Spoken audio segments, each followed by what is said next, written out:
Yeah, All right, I just keep hello it steady on everybody. the Welcome magic. back to Do the my thing, I'm Uprooted healing, it's podcast. fantastic. Yeah, we're gonna just have If I some fall, good rise conversation automatic. about some good You ain't topics on with that, good you people. know. I'm the one raise myself like a tree from the roots. West side girl, cause she lit in the coast. East side girl when she speaks to the roots. Stay 100 cause she on with the truth. Been there on struggle, know that it pass. Only going up, yeah, the pain don't last. Ooh, take off.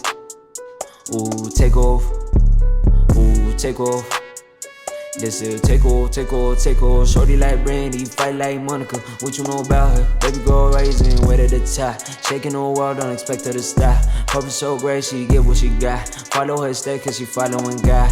What you need more, got a heart full of gold. Even at times when it's raining and cold. Ooh, she bout take off. Ooh, she bout.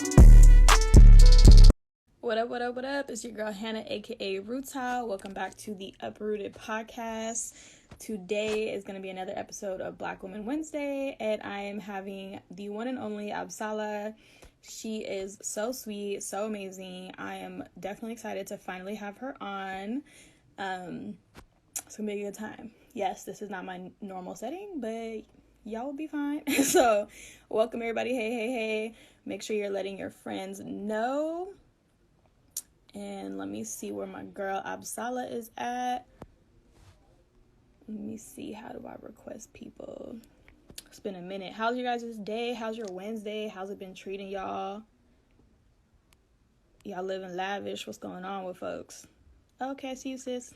Okay, perfect.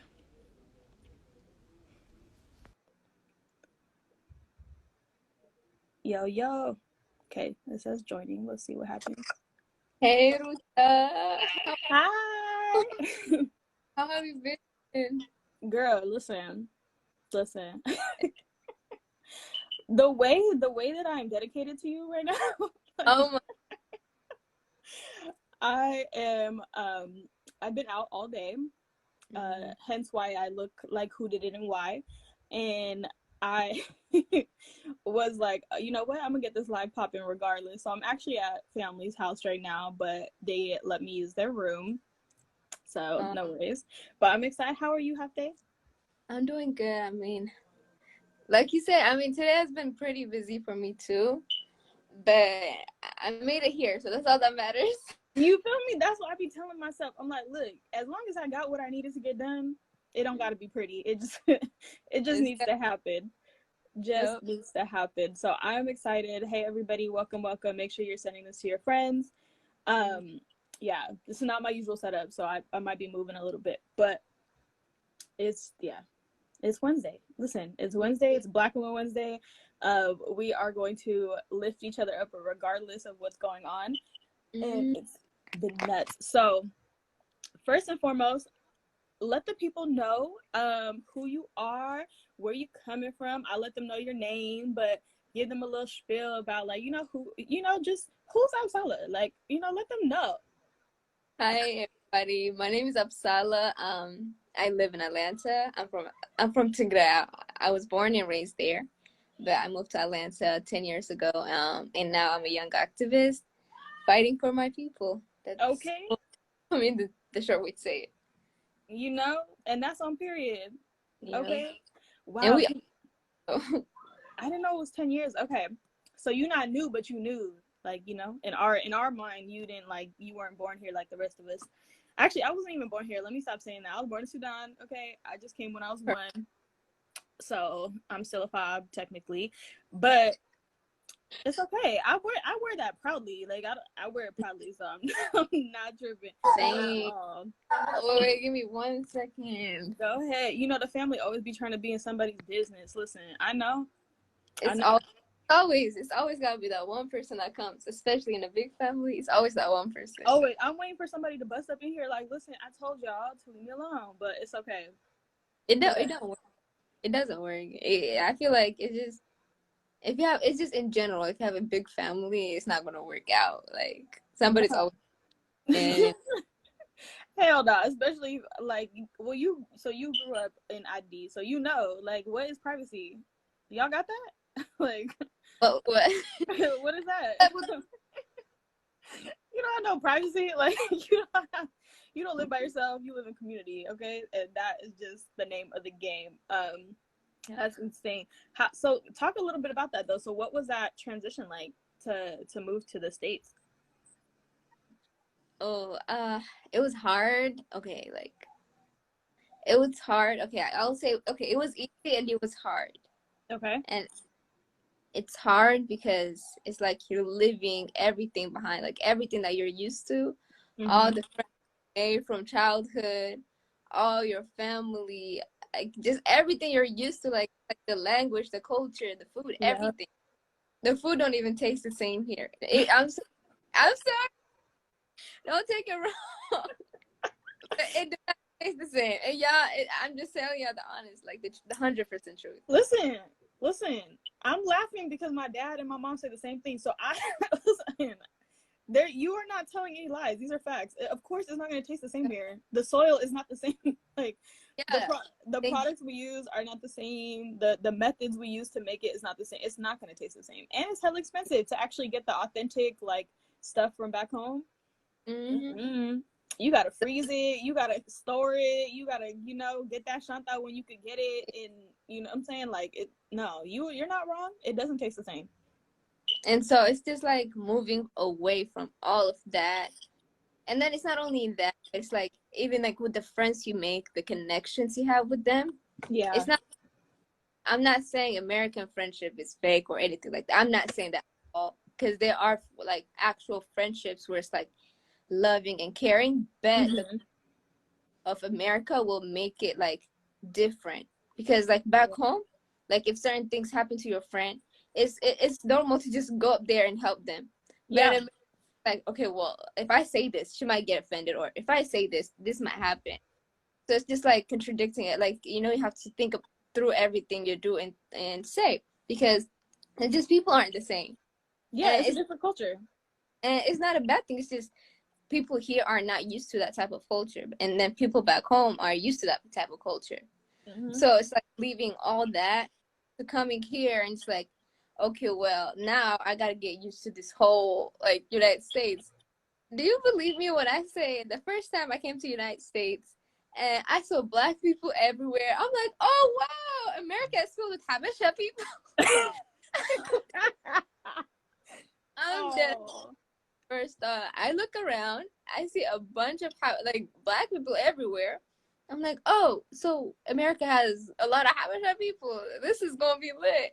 And then come to find out, it's not all Habesha people, obviously.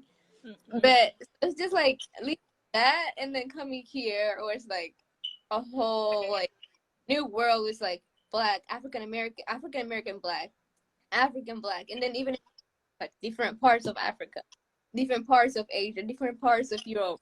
So it's like first that you have to get used to all these different cultures, and you have to learn how to respect all of them, and you have to learn their culture for you to work with them, for a person to just be like, okay, I can connect with this person. And that's the thing to do if you're not born into it. So that was the hardest. And then communicating, obviously, the language. The language is hard. I mean, it took me English is listen, let me help you, sis. Let me help you. Because you over here, you preaching. This is true. This is fact. I hope everybody is listening and understanding this. English is trash and America is ghetto. I'm just saying that, like, because it is. It's really hard, and they act like this is not a country of immigrants. Okay, like everybody is at a different entry point when they come to this country, and at least you are like what you're saying that you're hitting on that I really appreciate is like you do actually have to take time to get to know other cultures and other people. Like we don't live in this country by ourselves. You know what I mean? Like I love our culture, but it's not the only one that exists. So it's definitely one of those things that you gotta get used to real quick. And it's like different food. I feel like I know parents and aunts and uncles who still will refuse to try like anything outside of injera. Like they were just refused. They're like, no, I don't want that. I'm just like, all right. I like it. That's for me. That's the hard. Like okay, I'm not saying I don't try other foods, but I'm the type of person like that tries the food and then sticks to that food. Like I'm not gonna try any other food because I'm not used to it. But when it comes to Habesha food, I will try all type of food just because Oh, we have to. You've been here for 10 years? You've been here for 10 years? Yeah, but I'm getting used to it. Okay. Okay, I was gonna say, let me put you on, because the Jamaicans, I see. I never make a food. they use the same spices as us, sis. It tastes the same. I know, but it's just it doesn't attract me. I don't know why. And it's not like I don't want to try it.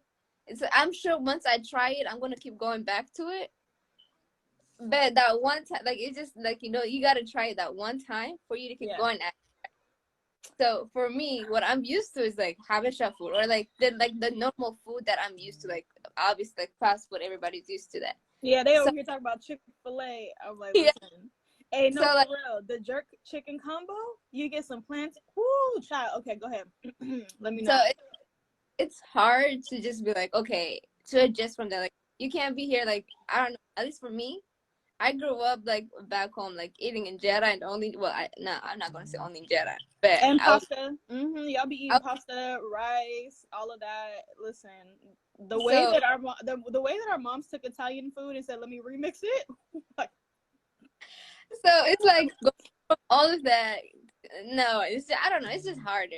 But at some point, you kind of are also forced to learn to eat like cultural food. Like I'm sure I've eaten Asian food like plenty of times. I'm sure I've eaten Hispanic food a bunch of times. Yeah. Why? Because it's just like those are the type of friends I have.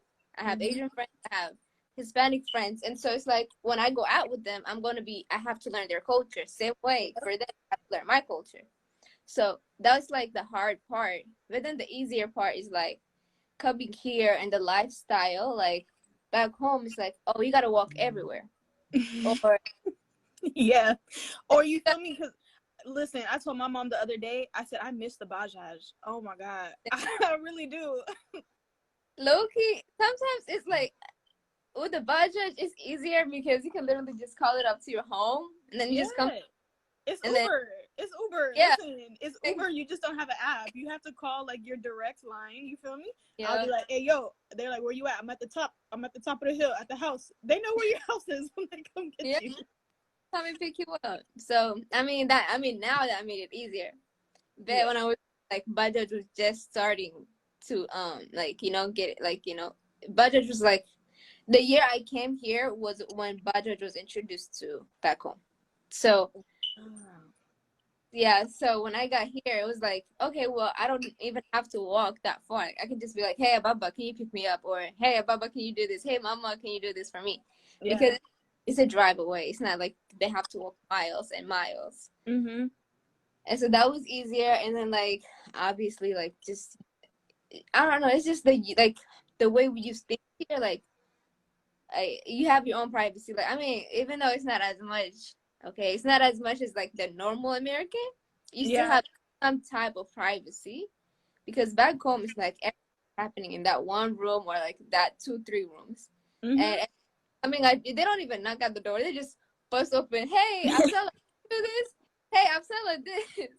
Listen, you are not lying. Like, the culture is completely different. And it's so exhausting. Like that's really why I started the podcast, is because I was like, I'm really tired of trying to explain to y'all. Like, we grew up in a completely different culture. I had to learn how to navigate in America, and it's like, as much as I love like my culture, it doesn't work in all these settings. Like, you know what I mean? Like, you have to learn to adjust. Like, it is difficult. It's doable, but you really have to be open-minded and like all of those things. I mean, you can stick with your own and you can do your own thing. Like, you definitely can. It's just harder to do, and we're spaced out, right? Like, you're not, I feel like when I was back home, it was so easy to just pull up on anybody. Like, anybody, you all in the same city, mutual, family, whatever. It takes a couple phone calls. It's normal for people to just like come over unexpected and just knock on your door. Here, if you knock on my door and you didn't tell me you was coming, I'm looking at you crazy. Like, who told you to come over here? Like, who told me? Like, oh my God, welcome, come in. Yeah. So, oh, get your drink. Well, not. Do you want a food? Somebody get her a plate. I say, you see, this is what I'm talking about. This is what I'm talking about. Hard to adapt. Yes. It's hard to adapt because, like, you just used to a whole different environment, and then it's like boom, you're in a whole another, like the whole opposite. Man. Like, it's really hard, but through But life. yeah, like, you doing it though. You doing it. I see you doing your thing. Don't listen. The reason why I brought you on is because I was like, how does she? I was like, okay, like, she is not holding back. You be in the room. You honestly remind me of myself when I was younger, because you be in the room with like all these old people. Yeah. And you do not hold your tongue. And I said, that's what I'm talking about. Go ahead, like. And I would always do that too. And I feel like we need that. And when we see it now, it's so necessary, right? Like, it's so necessary. And you brought up several times on, different rooms or meetings or whatever. You're like, we need to get the youth involved. We need to get the youth involved. Yeah. And I was like, she referring to actual youth, because you know how the Big T will call us youth. I said, honey, I am pushing 30. I am not anybody's youth. I am not anybody's youth.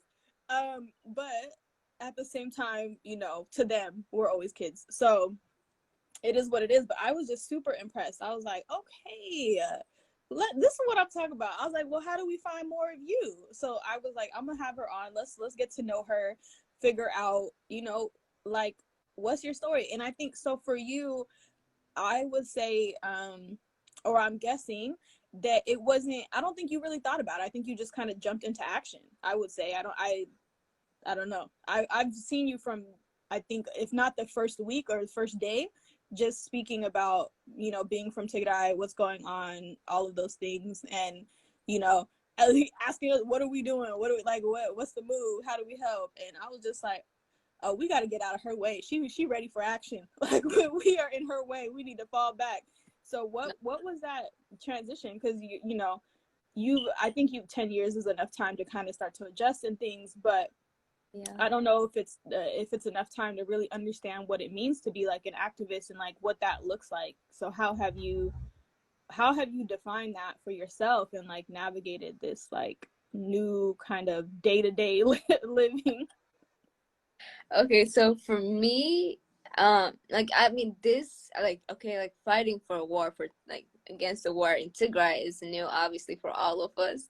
Mm-hmm. Like, this activism in general isn't like new to me, because like, I don't know, like, it's always been in me, like, to like just speak up about something. Like, I'm never scared to confront a person. Like, if I feel some way, I'm deferred. Like, you can ask anybody that knows me. Like, I would literally go up to a person and be like, hey, you did this to me, and like, I don't feel good about it. Or if I do something wrong and I know I did, I'll go up to that person and say, hey, I don't know if you noticed it, and even if you don't notice it, like, I did this.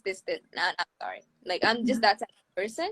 So it was like, so for me, transitioning to that into Tigray was like, first, like, there was no situation in Tigray, so I didn't really need to speak about what's going on in Tigray. Mm-hmm.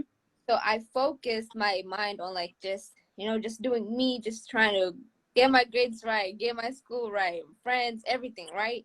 And then during summer, I was introduced to a girl, someone named Tigray, and she introduced me to other Tagaru, and like, I started following those people. And it's like all I see them post about is Tigray, and I'm like, hold up, I want to be like this. Like, I want to do the same. It's like, like, I had it, but then at some point I kind of had forgot about it. But it's like I didn't fully forget about it because I'm still proud of who I am. And it's just I didn't like go out there about it. Like, everybody in my school knew. Everybody that knows me know I'm proud of my culture. Like, I would literally wear shuruba, like not a shuruba, like a konano, like a habesha onano to school. Like, literally. And I was not afraid to. And so it was like, after seeing all those people posting about Tigray, like, for example, like during summer, there were like the challenges that were happening. And then after that, and then after that was like the locust happened. And then I think it was either during the locust or after, before the locust, the election happened. And then the locust happened.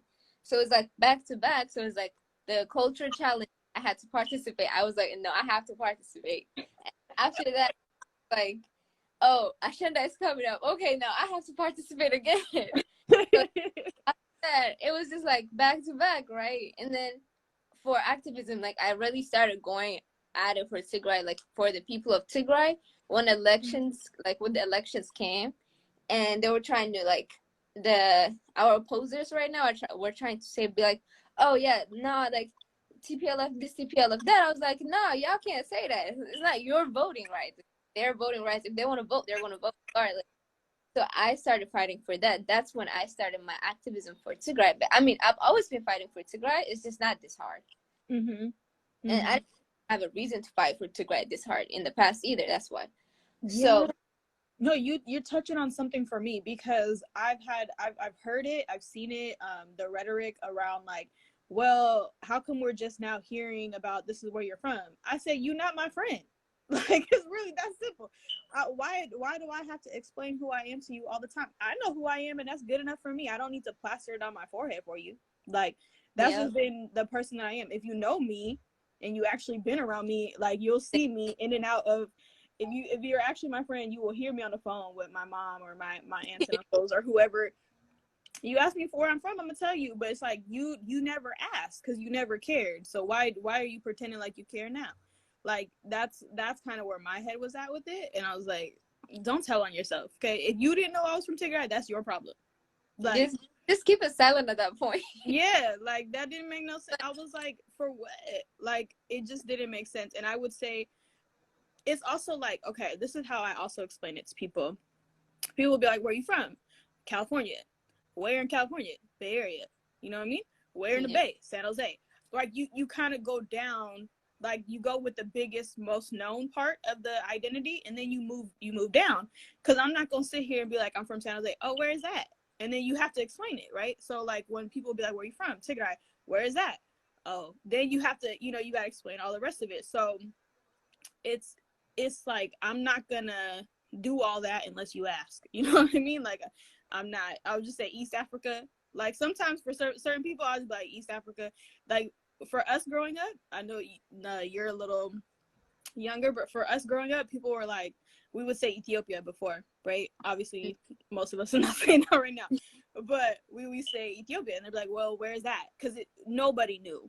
Even that, nobody knew. So you would say, oh, it's in. They're like, oh, where is that? Like, that's East Africa, because they would just think it's West Africa. They wouldn't know where it was, like, on the map. So we would have to, like, literally go down, right? And then now we're, like, doing the same thing, and they're like, well, where's Tigray? And we're just like, all right, so we have to play the same game. But it's not like our identity ever changed. It's your interest in our identity has changed. Does that make sense? Yeah. And it's just like, and like I was saying, like, I mean, I agree with everything you just said, like 100%, because just if people really were interested in knowing where we were from, they would have asked. Mm-hmm. They would have, and the people that were interested, they asked, and they know. And exactly. No, they don't know. Period. It's as simple as that. It's that simple. I'm like, do you want to come? Is that why that's what I would ask. I'm like, I'm like, are you curious? You actually want to know? Like, what is this? Because I need to know the level of engagement I need to have in this conversation with you. Yeah. And this ain't it. You know what I mean? It really ain't. But I'm at this point, it was just kind of mind-boggling. I've literally had to shut people down with this conversation. Like, oh, I never knew, like, I have these friends and I never knew. I said, what does that make you look like if you don't know where your friend is from? Like, sis, you telling on yourself. You know what I mean? Like, you never were interested because you just assumed she was like you. You never cared about, like, what was different for her. You never bothered to learn about where she was from and her family and, all these other things. So don't call her that's your acquaintance, okay? That's not your friend. I need everybody in the comments to know that. I think Flora said, yes, listen, that is your acquaintance. If you don't know my mama, you are not my friend. I'm sorry. Like, period. Like, oh, well.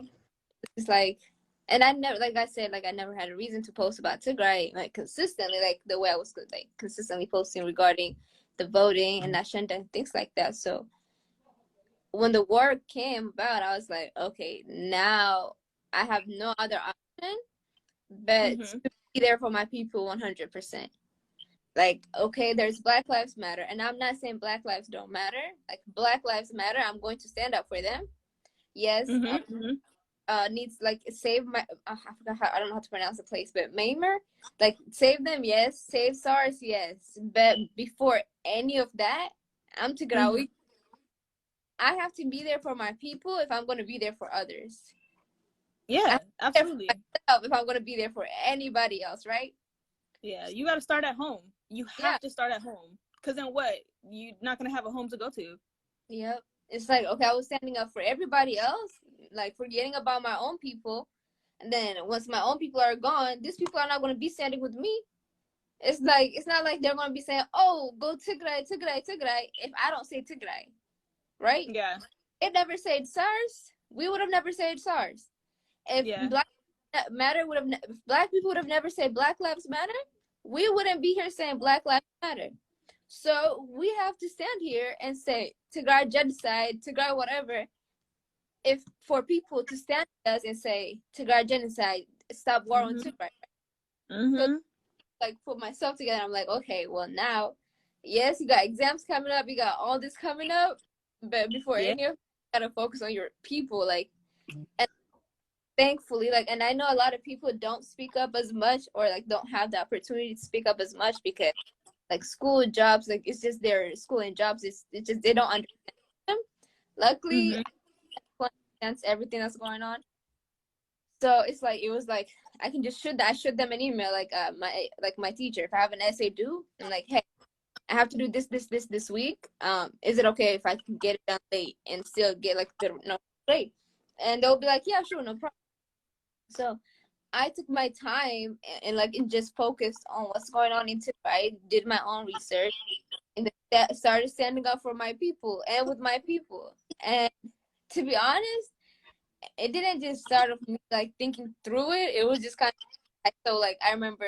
I know everybody here knows Simon. I know everybody here knows Simon. So Listen. yeah. Listen. The way I know, listen. Anyway, before you say this about Simon, you said something that I want to highlight. One, for those of you who are still students, Absala, you're still in high school, right? Yeah. Okay, so y'all listen to what she said. She asked for what she needed. She needed an extension. She needed more time. She asked for it. She explained to her, her teacher what was going on, and she was able to do that. So make sure what you did is taking care of your mental health instead of trying to do all of it at once. Actually taking the time to like, you know what? I can't do it all right now. Like I need a little bit more time. I need a little bit more support. And you will be surprised by like if you just communicate a little bit with people, they will actually go the extra mile for you, and they are decent and understanding. This whole last year has been trash, so most people are going to be understanding that we are not all together, you know what I mean? So that's what I wanted to say first. I was like, let's not move past that. I know there's a lot of students in here. So yeah, so you said you saw Simon. Like I remember like on November 3rd, I was homesick. I mean, I didn't go to class because I was sick, and so I'm just going through like everybody's stories, and I see Simon's story, and it's like, oh, Abi's about to start war on Tigray or something along the lines of that. I was like, hold up, no, he's not. So I said, who declares war over Twitter? Fucking Trump Jr.? I was like, what the hell? Okay, go ahead. So I was like, no, he's not. No, he's not. So I started going on my story. I'm like, just going off, like adding him, like tagging him in every story. Like, no, you're not going to do this. And y'all might think it's dumb, but okay, to me, it wasn't dumb at the time. No, you got to get, you know what? Get it off your chest, okay? Let the people know how you really feel, okay? I don't think it's dumb. Let him know. Yeah, I still this day I still tag him in my post and say something like, yes, he's not gonna open it, but I'm still like just let him know it is. No, that's okay, because imagine you open your phone and you got every day you got a constant like million notifications of people calling you a terrorist, a dictator, or this and that. That's gonna get to you eventually. You don't even need to read it. Like you are gonna see it. Your notifications are gonna be blown up all the time. So. I mean, it is what it is. But go ahead. Yeah. So like that moment, I was like in total shock, and then like the internet went off, just everything went off.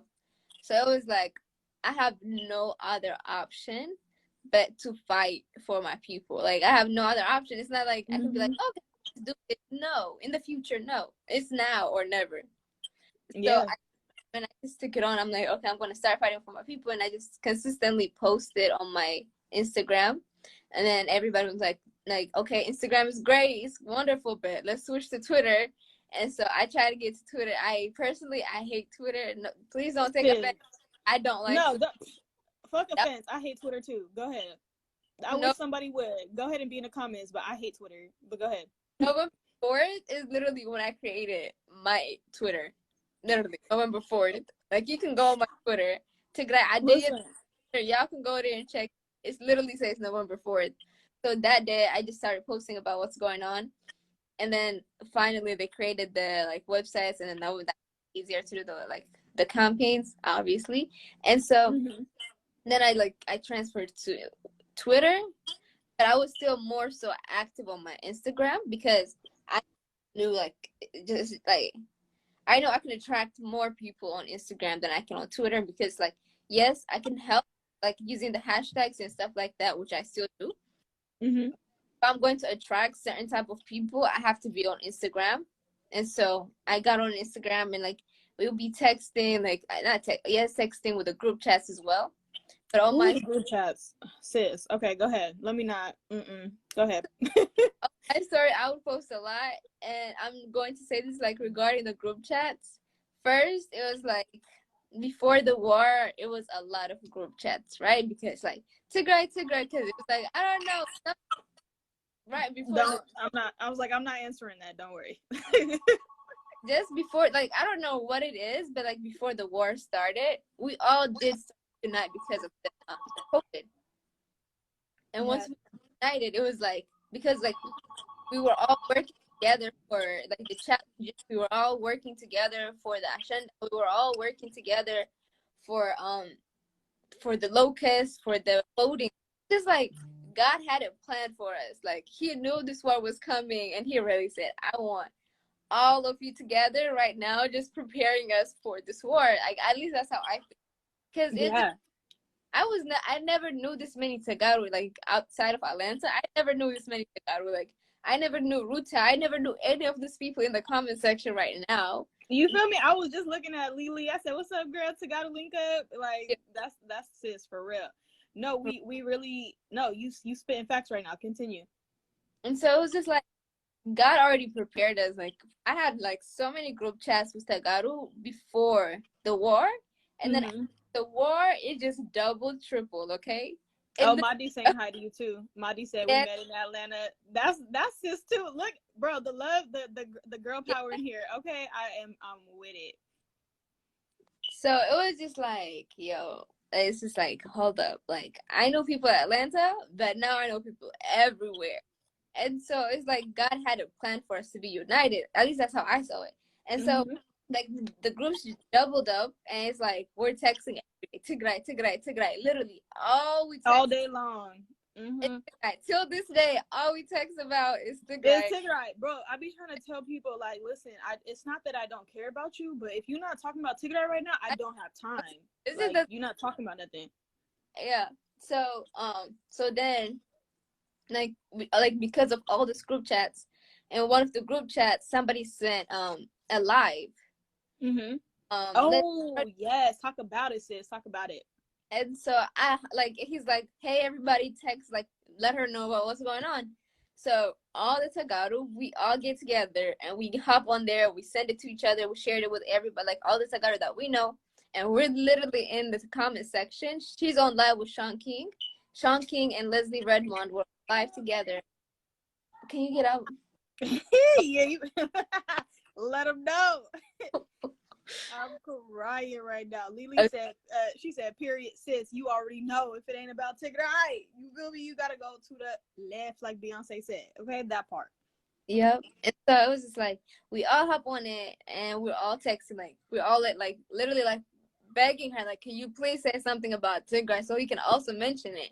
Yeah. And we all go in there, we talk, and she finally, like, she's like, I see you guys in the comments, and we're like, okay, good, but, like, can you still say something about it? So we wouldn't stop going. And then in the end, she prayed for Tigray. Well, she said for Ethiopia. And we're like, no, I say for Tigray, I say for Tigray. Still didn't say, she said for Ethiopia. And so like the live ended. And then like and I go live with somebody else, like with another Tigrawi team. We're just talking.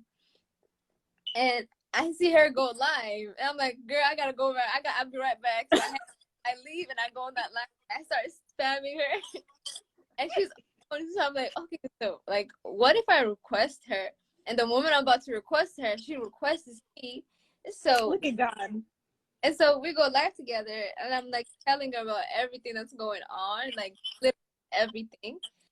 And she was like crying and stuff. Like she was literally like crying. And no, girl, she was crying. We was all crying. Bye. I was in there too. Like I was like, oh wait, is that going? Like, you know, I felt like a whole Habesha mom. I was like, what am I anyway? Like, but go ahead. I don't know, like I guess it was because of like the awkward situation that I was in. Like I wasn't expecting nothing, so it's like I just got on it and I'm just hopped on it. And so she's crying, and there's me just uncomfortably just like smiling. It's like I'm not smiling because I don't feel bad like that you're crying. It's just I'm smiling because I'm uncomfortable and I'm so nervous right now that I don't know how to react. And my first instinct, I don't know if you know me, you know, I'll like the person can be yelling at me, I'll be smiling because that's just my first instinct. Like I can't be sad, okay? Like it's rare to catch me not smiling. It's rare. So I'm like, no, that's like people, you know, who like laugh when they're uncomfortable. Like ain't shit funny, but like they laugh because they're uncomfortable. Yeah, that's me. So I'm smiling there, and my friends are like, "Stop smiling! Like, girl, what are you doing?" Listen, this shit ain't easy. Like I know it looks easy. But you know how many people, like, I will ask, like, they'll talk to me, they're, oh, I love the podcast, da, da, da, da. I'm like, oh, do you want to come on? They're like, oh, no, I can never do that. I'm just like, what? Like, all right. Yeah, I feel you, though. It's just something, I mean, it's not for everybody, I get it, but it's just for me, I can't be sad. Like, you will not, like, it's rare that you catch me crying, none of that. Like, I will literally be there, smiling through the pain, okay? Literally. And so, that was, like everybody's like, stop smiling. I'm like, girl, it's not that easy. And so that live, like we go live and we talk about everything that's going on in Tigray, and she's in support of us. She's like, okay, if y'all want to go live, like we can definitely do that. And so the plan was to go live all week, but then she has other plans. She wasn't able to do it. So the next day, was it the next day? Yeah, that next day. I remember the day, me and Maaza helps me, a person from Atlanta, her name is Lena. She calls me, so she was like, they're helping me, like they're like, okay, so like focus on this, and like don't be nervous, keep your mind, and like they're helping me. And so that day we go live, and we basically talk about, like I break down everything for her. And oh wait, before that I want to give credit to Ababa because Ababa helped me out a lot. Okay. So, everything. And then Maaza also comes on and she speaks more about what's going on. And then after that live was over, like a lot of people started reposting it. Like for example, Tamika Mallory, she was literally at the what awards was it, the recent one? The Grammys? The Grammy Awards, literally she was there. And Sean King, he reposted. It was like a lot of other people that were reposting it, like bigger pages. Black Lives Matter was able to like know more about it. Like they were able to repost it. And so it was just like, yes, it was like she doesn't have a lot of following, right? But who follows her?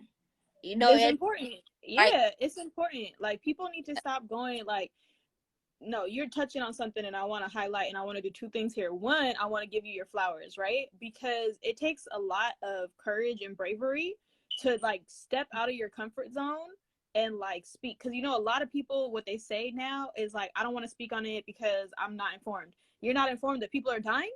Yeah. Like, sir, nobody is asking you to do a political analysis. It's really simple. People are dying. That's it. There's nothing else that we need to discuss. Like, People are dying for reasons that they shouldn't be. And if you can get behind that, then I don't need you to talk about everything else. We got people who could talk about all those other things. We don't have enough people bringing up the issue. You know what I mean?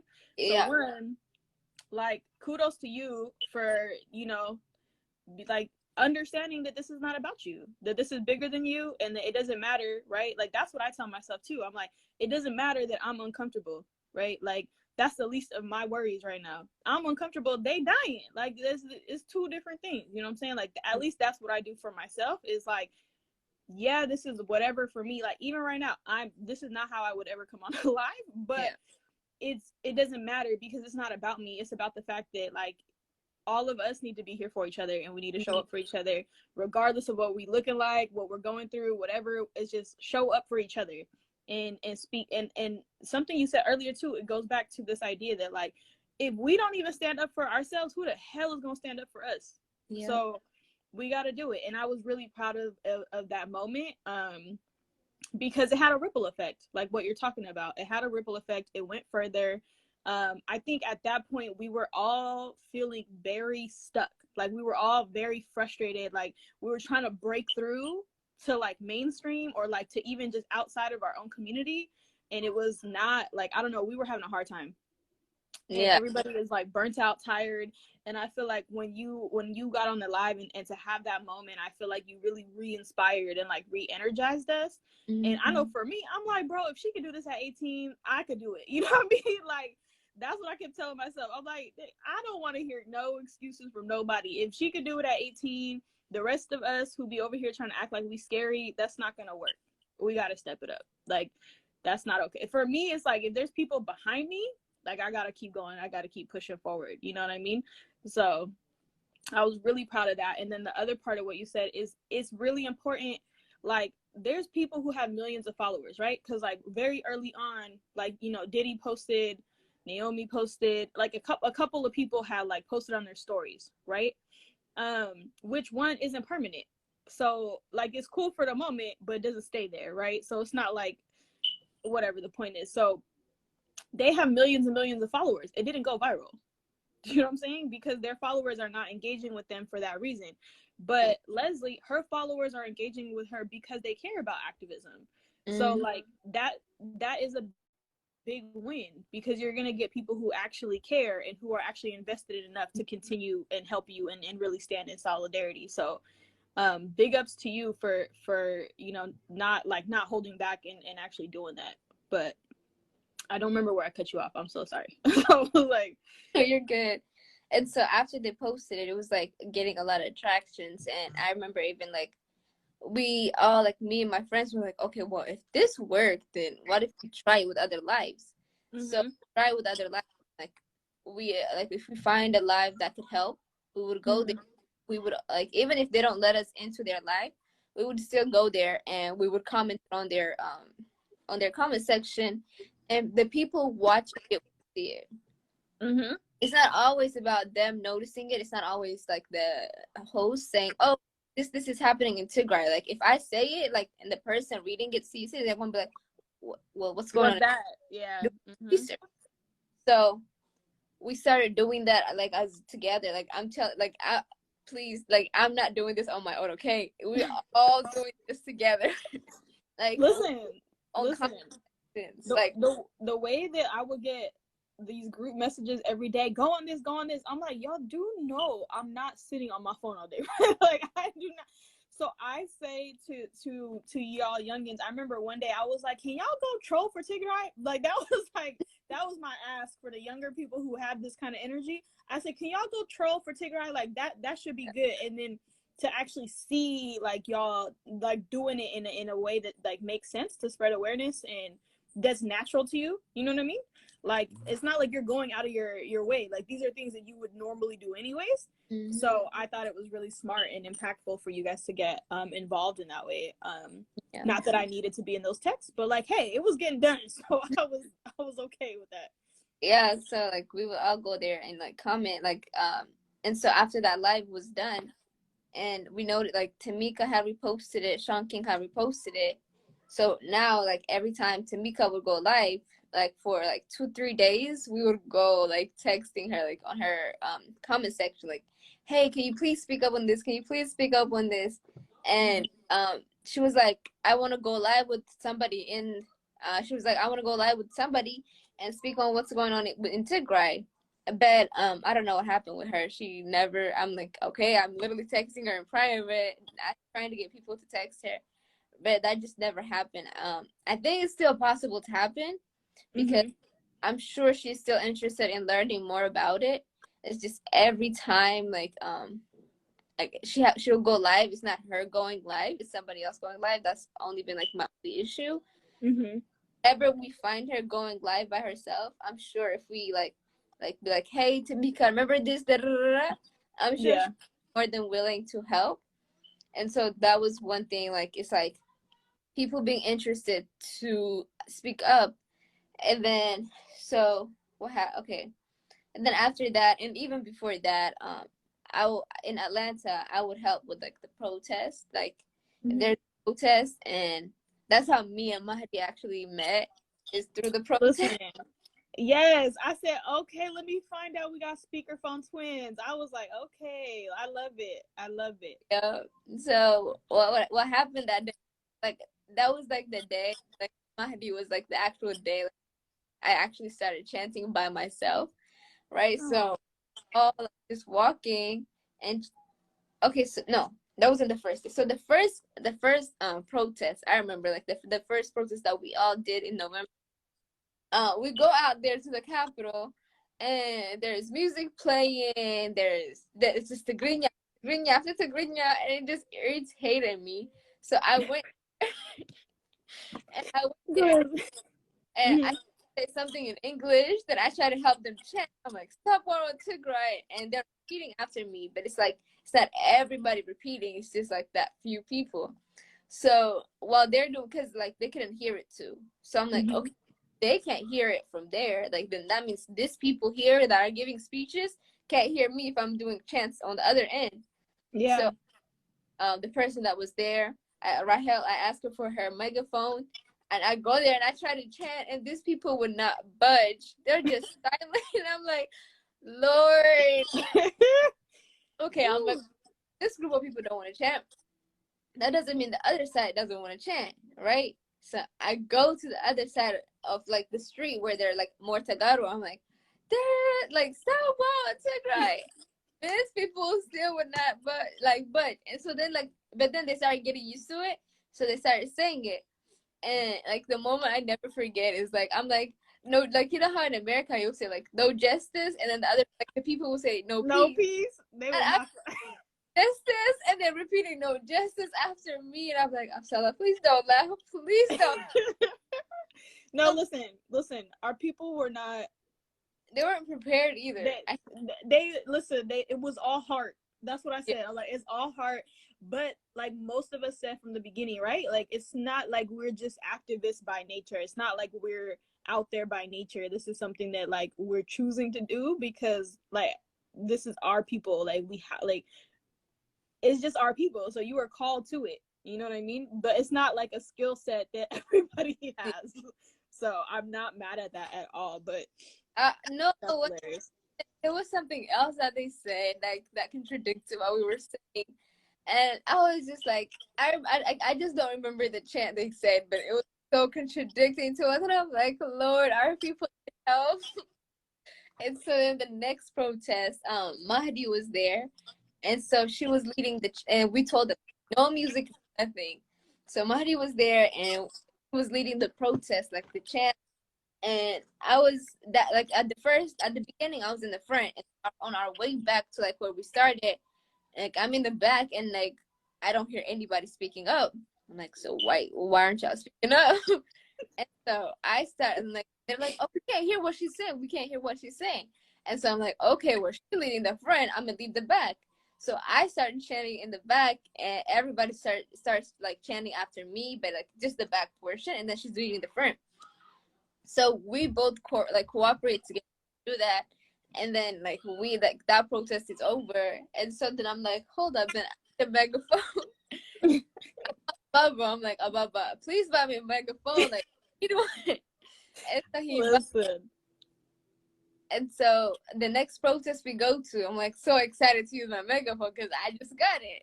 And so after we go there, it's literally pouring. Like I'm talking about, it's raining and it's freezing cold. So they're like, as soon as I get there, they're like, oh, we're going back home because it's raining hard and it's cold. I'm like, so I don't get to use my megaphone.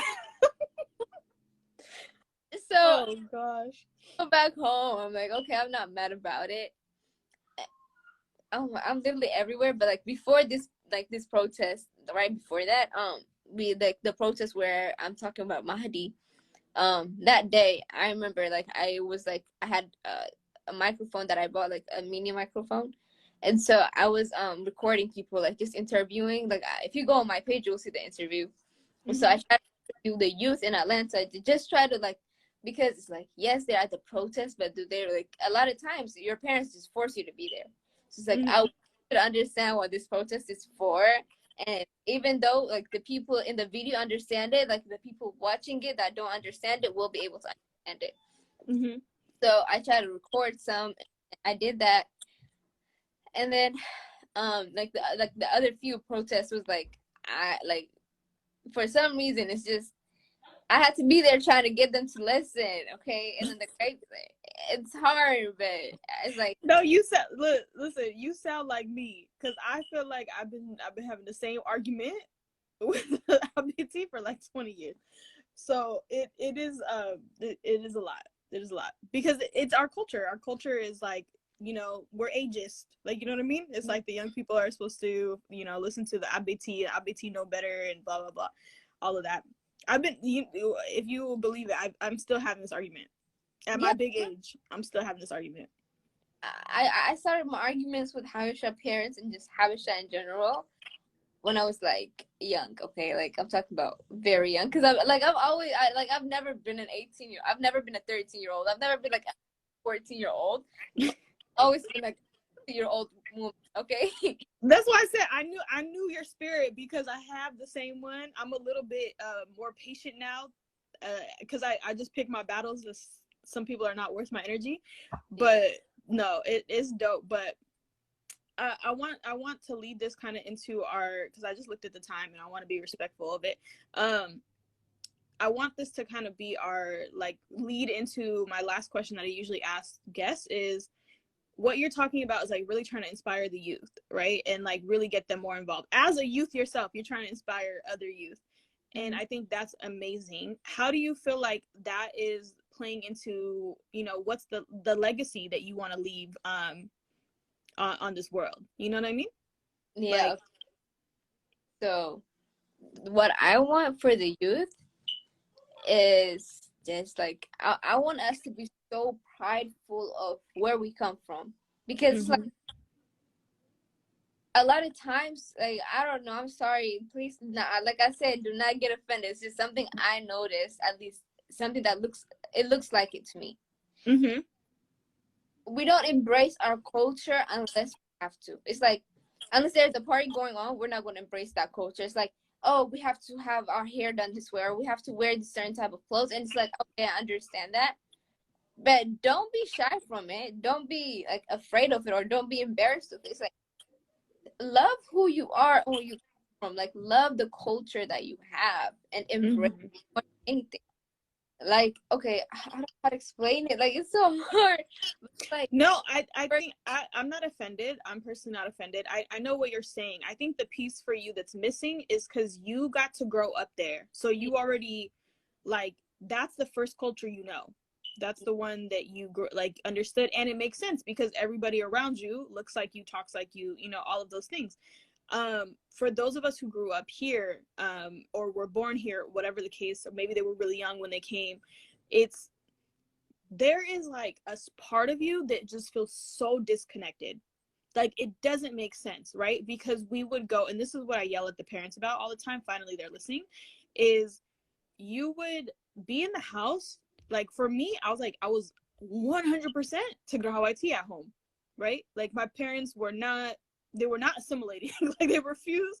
My mom's still making injera at home every day, like, you know, the whole 9 yard, right? But as soon as I walked out that door, I was like, I had to learn how to be American. yeah, you know what I mean?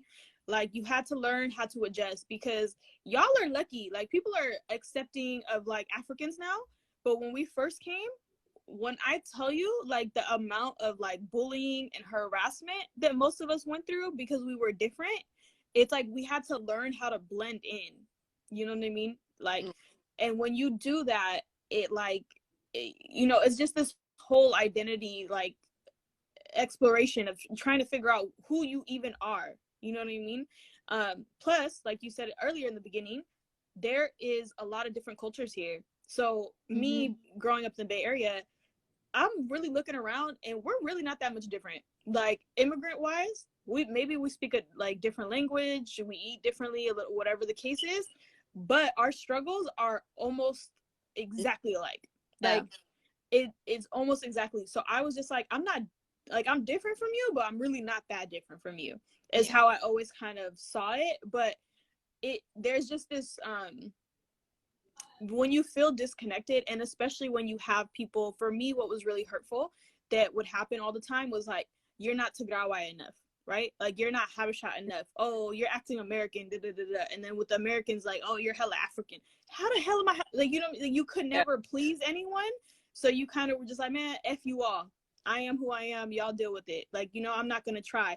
I know a lot of kids would not even try to speak the language. They would not try to speak. They hardly understand. I'm like, how you understand your parents?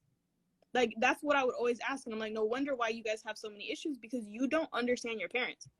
Yeah, that's also my biggest thing. Is like, okay, learning the hairstyles, knowing the clothing, knowing the dances, knowing the music is fantastic, great. But being able to communicate with the people is what's more important for you, you know? It's like, you have, like, yes, like, if you look at your friends, right? Well, not friends anymore. I mean, if you have, I'm out of friends and I'm out of if you look at them, go ahead, sis. You don't gotta qualify it. Go ahead and say it. Speak their language. Eritreans, they speak Tigrinya. Amhara, they speak Amarinya. Oromo, they speak Orominya.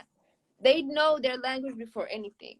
But then when I go to Tagaru, it's like, and I try to speak to them Tigrinya, and they look at me like I'm crazy. And I'm like, dude, we need to do better on teaching our kids how to speak Tigrinya, because that's the first thing.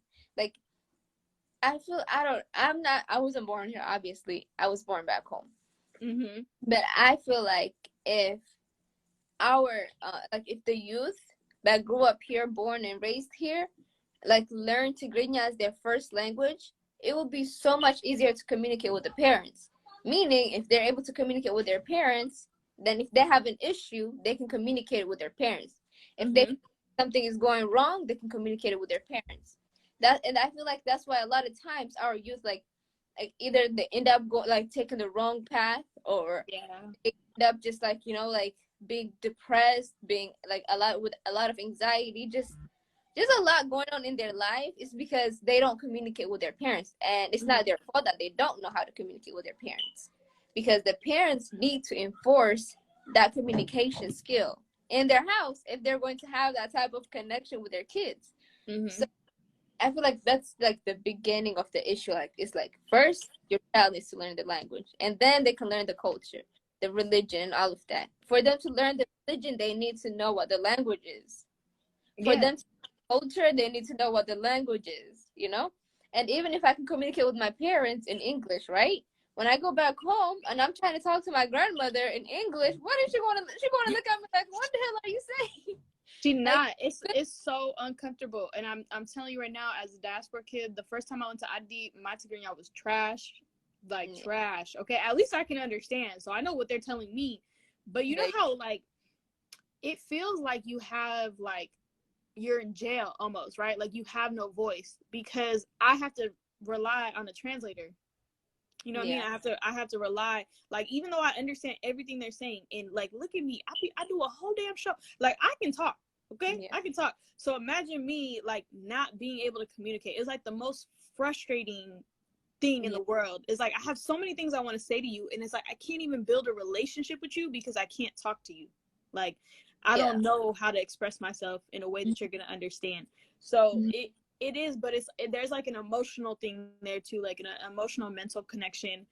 I don't, everybody has a lot of different reasons for it, but I will say too, the first wave, I remember growing up, they would still speak to me in Tigrinya, but I would speak back in English. And like part of it was them also practicing and learning English. You know what I mean? So like it's like a two-way street. But I feel like with this newer generation that I'm seeing, like the younger cats, I think most of the parents understood how they messed up with us. So they're actually doing a lot better job of like actually putting Tigrinya classes together and like speaking at home and you know all of that. But no, those of us who are older, I think struggled a lot. Unless your parents really, like you said, enforced it at home and really like had you speaking, it's so easy to forget because you're not listening to it all day and you're not practicing. So like, even though I know the words, it still comes out wrong because my accent is like all the way messed up.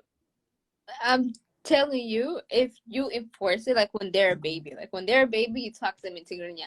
Yeah. Like my brother, he's 8 years old now. And we made sure this boy spoke Tigrinya since he was 2 years old, okay? And now you talk to him, he talks like he's from Hagareset, literally. Bro, this is what I'm saying. Can you imagine? You know how frustrating this is for me? Imagine, because I was born in Sudan. Yeah. So I have baby videos of me speaking like Hagareset, like grandma, like Tigrinya. Tigrinya was actually my first language. So it's like it's weird for me that like even though it's my first language, it's like hard for me to speak now. But when I'm in Adi, it comes back faster because like I'm listening to it all day and I'm practicing all day. So sometimes it's really just exposure. Like for some of us that like we'll start to pick it up again, but for others it's a really hard language anyways because the sounds are different. The way you like, yeah. It's not for the faint-hearted. Like it's definitely difficult, and you pronounce it wrong, it's a completely different word. Like it's a completely different word. For me, him, like the oldest one, like 8-year-old one, he can speak it fluently, but then he can also speak English fluently. So it's like all of us, me, my dad, my brothers, and like my mom, we all speak English. It's like my other brothers start catching on to the English more than they're catching on to the Tigrinya. So like the 5-year-old one, he speaks Tigrinya here and there, but it's not as fluent and it's not the way that my other brother speaks it. Why? Because we didn't teach it to him like that. We didn't force it on him. We enforced it on my other brother. So I feel like that's also the problem, is that like our parents also have a hard time enforcing things. It's like, come on, like we're nice. Well, yeah. No, they're exhausted, honestly. Like the older I've gotten, because I'm tired right now. Yeah. Like I'm tired. I need to take a nap right after this. Is you get like America is an exhausting place to live. That's why I said America's ghetto, because it is an exhausting place to live. There's always 1,000,002 things that you need to get done. They're coming, like, I feel like most of the people I know that immigrated to the States, you're not immigrating with a lot. You know what I mean? So both parents are working, you're exhausted, you got to feed your kids, and you got to do all this to make sure they're learning. Like, I'm struggling taking care of myself. Yeah. Okay? Let alone taking care of a kid. So I'm just trying to, like, I'm also trying to, like, because I have the same sentiments as you, but I'm trying to be better about like giving them grace and understanding that they did the best they could with what they had. But because we're giving you advice, like we also have to give them this like feedback and advice and like but tell them both parts. Like, you're doing great, but also, you know, here's a couple things you could do better, you know? Yeah. And so like I'm sure you have to go. So yeah. Like please, like more than anything, I want our youth to appreciate their history, you know? Read about it, ask your parents about it. I'm sure they know all this history. It's just they couldn't tell you, or they just never came to them to tell you. So just ask, be like, hey, like what happened during this? Who are we? Like, who am I? Just try to explore yourself. Like, and I'm not talking about yourself as in like yourself in America. I'm talking about yourself as in where do you start? Where does your family start? Like, where do you come from? Who are you? Like, who are you? Basically, where are your roots? Hello. All the plugs for Uprooted. Like it. Yeah. No, that's 100% fact. And I just love how unapologetic you are about calling shit as you see it. I'm like, somebody got to do it, and I'm tired of being the only one. So I'm like, yes. Every time I find another woman who is doing the work, who is saying what needs to be said and not apologizing and not making excuses and not, you know, whatever, I'm all 100% for it. Like, I am 100% all the way in. Like, yes, we do need to do this. Like, and we do need to be better. If not for nothing, for ourselves. Like, for Yeah. ourselves, you know? And like earlier you said, like a lot of people just feel disconnected. So I think the more you get to know yourself, the more you get to know about who you are, you will start feeling that connection, because like, well, now I know where I come from.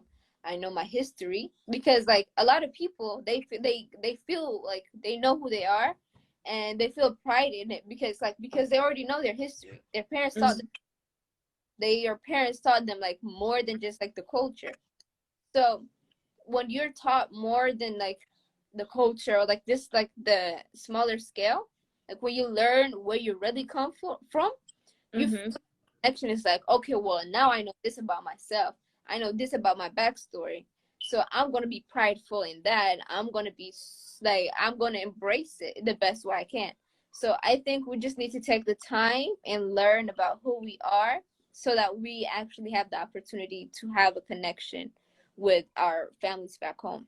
That's my main thing. Listen, I love it. You did a whole preach, a sermon, all of that. You got all the comments. Alina said, she said, pass the torch. Listen, I will throw the torch. Okay, whoever pick it up. Okay, pick it up, because we need each other, and we need to do this together. I actually, I feel like I have informally mentored a lot of people, and then the podcast is like another informal way of like helping and teaching people, and platforming y'all and pulling you up, and like, y'all, like, there's a lot of cool people. Like, y'all are really doing the work, you know what I mean? And I think the other part of me trying to do this is we need to get better at like appreciating people in the moment. Like, you know what I mean? I don't want to wait 5 years to be like, hey, you know that thing you did? I saw that was so great. Like, no, I want to tell you right now, you're doing an amazing job. Thank you. You know what I mean? I know we're tired. I know we're exhausted mentally. This shit is not easy. This psychological warfare that we're dealing with, like, when I tell you, I've been with family that have come back from ID recently, and they're like, I don't know how you guys do it. Like, they were literally like, they were there in the war zone, and they're like, they feel worse for us. They said when they left Makala is when they felt worse. Yeah, like you're leaving everybody behind. It's like, well, I'm gonna go save myself, but I'm gonna, like, yeah, I feel their pain. That's what I'm saying. And so they're over here like, you know, like, I don't know how you guys been doing it. I talked to my father, like, he's just like, you guys, like, the youth, the diaspora, and I'm telling you, everybody in the comments, I'm telling y'all, I'm telling you outside, I'm telling everybody, the way my dad was like, the youth, the diaspora, that's the biggest difference for us. Like, we're the ones that are giving them the most hope. We're the ones that are like pushing them to continue going, and like really making a difference, like, in this whole war. Is like, we're the ones making a difference. So if you think that, you know, that you can't have an impact, I promise you, you will be having an impact. Like, you will. And I'm beyond proud. I'm so inspired by like just the fact that you know, you just go out there and you do it, and you don't make excuses, and you, like, even if you're scared, you doing it anyways, which I think is even better. I tell people all the time, please push past your fears. Like, that's the best please thing. It's not gonna, like, there, I learned this a long time ago. Fear, there's like an acronym for it. I'm gonna leave you guys with this gem, and then I'm gonna close this out. Is fear, the acronym is false expectations appearing real. Yeah. So most of the time, you're afraid of something that's not gonna happen. Like, most of the time, our fears are like a little bit ridiculous. You know what I mean? Like, and then you do it, and you're like, oh, that wasn't that bad. Like, it really wasn't. I promise you. I really promise you, it wasn't. So that's what I want to tell people. Just please, please, please, like, just believe in yourself. You know what I mean? I think what you're touching on in your legacy is really like, do the digging, do the research, explore like what that means for you, figure out your own identity, and stand in that, and like, be bold, you know, like, be bold in who you are, and don't, please, please, please, do not wait for people to tell you who you are. Like, don't do that. Don't let nobody tell you who you are. Don't, like, it's just, they will tell you just stupid shit to make themselves feel better. Like, they will put you down to make themselves feel better, and we want you to understand that, like, can't nobody take who you are away from you unless you let them. So Yeah. I am beyond inspired. Do you want to say some last words to the people? Yeah, just lastly, one, forgive. Like, yes, with everything going on, a lot of us were tricked, right? We're saying, oh, like, I wish our parents told us this. I wish our parents told us this. Tell your children, like, you know, your sibling, your younger siblings, your children, this people did this to us, right? Tell them, like, be prideful about who you are too. But we did this, like, you know, like, they did this to us, but we didn't get defeated. We didn't kneel down to them. We defeated them, right? But, like, we defeated them, and we took over, like, our own people. Like, you know, we took over our land. So be prideful on, like, where you come from and who you are. Even with what's going on back home right now, it's not like we're losing. So just own up to who you are, and then forgive. But please never forget, because that's a mistake our parents made, and we can't be making the same mistakes over and over and over. Forgive them. Yeah. If you want to forgive, forgive. If you don't forgive, don't forgive. But do not forget. Please do not forget, because when we forget, this is what happens. They come right back and they try to kill us. And the more, and if they keep coming back, at some point, our population is going to be so low that we're going to literally be, like, inexistent. Mm-hmm. So we have to learn from our past and not forget. And then lastly, I just want to say, we are so united. Like, we've never been this united, right? We're so united right now that we can't let it go. Even after this is over, we have to continue this unity where all of us are supporting each other. All of us are texting each other, checking up on each other. Even, like, after this war is over, please stay together. Support Tagalog businesses. Whatever it is, support each other in every way possible. And those are my last things to say. Thank you. Okay, no, listen, I love the talking points. Go ahead. No, I just wanted to say thank you for having me. And I'm sorry, but you're literally like my sister, and I've always seen you like my own sister. So I was happy to be here. Like, when she was like, Absala, can you be on my, like, podcast? I was like, hold up, you won't. Yes, absolutely, sis. I got you. No, for real, little sis for life. Oh, I got Buna too. Thank you. You know, look at it's full service today in here. You feel me? Period. Okay. This is what I'm talking about. We got the Buna on deck. Listen, I might have to make this part of the show regularly. I told you I was with the fam. I've been getting taken care of the last couple weeks. I've been getting taken care of. But no, man, you are for sure, Lil Sis, forever. Like I say this to my guests, and I hope this doesn't sound like some cliche thing, because I really choose y'all. You know what I mean? For a reason. Is like, my platform is your platform. Okay, like, if you need anything, whatever it is, like, let me know how I can help. Even if I don't know how to help, I will find the person who knows how to help. So we will do this together, y'all. Like, for real, y'all protect Absala, okay? Protect her at all costs. Support her, ride for her. Make sure you uplifting her, because it's not easy being up here, being a face, being in front. You know, it's not easy. Like, we get a lot of shit all the time, and we gotta really hold each other down. So, thank y'all so much. I appreciate you. Half day, like. You are just too much.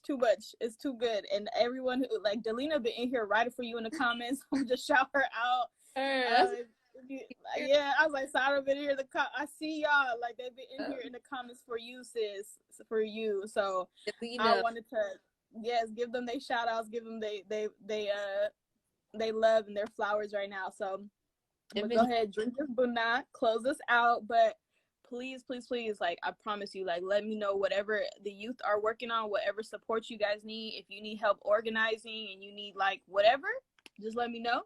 I got you. Like, I will do as much as I can personally, like I said, and whatever is left after that, we're gonna figure it out. So thank you. It's the same. Yes, I got you too. If you need anything, if I'm able to help, or if I'm able to get somebody that can help with it, I'm always here. So that's what I'm talking about. This is it right here. We're role modeling for y'all. So everybody have a good night. Sis, I'm sure I'll be messaging you, or we'll be in Clubhouse together at some point. But I'm gonna drink this Buddha before it gets cold. So, yeah, have a good night, everybody. Like, bye.